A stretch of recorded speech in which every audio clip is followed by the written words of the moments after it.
শুনেন নাই বাবারে কইছি বিয়া করব কুরআন শরীফ ধরে কসম কাছে ভাই কি চলাই ছবি কি এই ছেলের সাথে আমার কিছু নাই, আমার লগে ট্রিটমেন্ট দেওয়া হইছে আমার এতদিন। ও আমাদের ঘরের মধ্যে থেকে আমার ঘরের ছবি আছে খবর দেওয়া হইছে, নেওয়া আইরে হরে এই কাহিনী শুরু করছে। নাইমের ছবি আছে, আবার মোবাইলে আমাদের সব ভিডিও করা আছে। কয়টা সব কি চান ও নাইমের সাথে যদি আমার মেয়ে বিয়া না হতে আমার মেয়ে মারা যাইবো। কোনোভাবে বিয়া করতাম না, যদি বিয়া করার ইচ্ছা দেয় আমরা সবাই মিলে বিয়া করিয়া নাই। লোকজন একটা রুমে একটা ছেলে এবং মেয়েকে আটক করে রাখছে। আমি মরে যাব তবুও তাকে ছাড়ব না।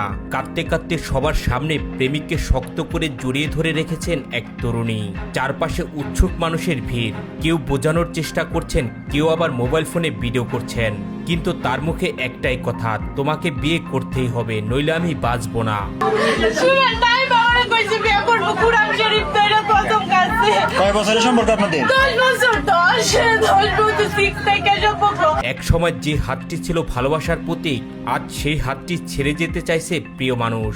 নেত্রকোনার পূর্বধলা উপজেলার এই ঘটনাটি মুহূর্তে এলাকা জুড়ে সৃষ্টি করেছে ব্যাপক চাঞ্চল্যের। কি এমন ঘটেছিল যার কারণে শত শত মানুষের সামনে কান্নায় ভেঙে পড়লেন এই তরুণী? আমার টাসিরা কেন লাভ দিল না তোমার বিচার করো। আমার গলে ভালো তুমি তো আমারে কোনদিন মানছো না। তুমি কইছো তুমি তোমরা কইছো না। স্থানীয়দের ভাষ্য অনুযায়ী নাইম মিয়া ও তানিয়ার মধ্যে প্রায় 10 বছরের প্রেমের সম্পর্ক। তানিয়া বর্তমানে অনার্স প্রথম বর্ষের শিক্ষার্থী। পরিবারের দাবি সম্পর্কটি এতটাই স্বাভাবিক হয়ে উঠেছিল যে নাইম প্রায় তাদের বাড়িতে যেতেন, এমনকি মাঝে মধ্যেই সেখানে রাত কাটাতেন। এখন তুমি কি মেয়ের বিয়ে করবে? না না, মেয়ে যে বললো তোমার সাথে মিছা কথা। আপনারা বেশি বুঝ না আমি কোনোভাবে বিয়া করতাম না, যদি বিয়া করার ইচ্ছা দেয় আমরা সবাই মিলে বিয়া করিয়া নাই। ও আমার সাথে অস্বীকার করতেছে। ও আমাদের ঘরের মধ্যে থেকে আমার ঘরের ছবি আছে। ও যে আমাদের ঘরে গেছে ঘরের ছবি আছে। আমার বাসায় তোমার ছেলে বিয়ে করবে না, তোমার বক্তব্য কি বলো? আমি মরে যাব, শেষ কথা। আমি হলিতে আসিছি তাই মরো, আমার বাড়িতে লাগবে বিষয়।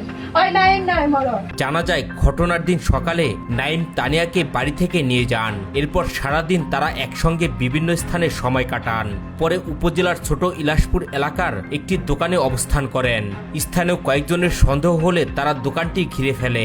এক পর্যায়ে দোকানের একটি ছোট্ট কক্ষে তাদের দুজনকে আটকে রাখা হয়।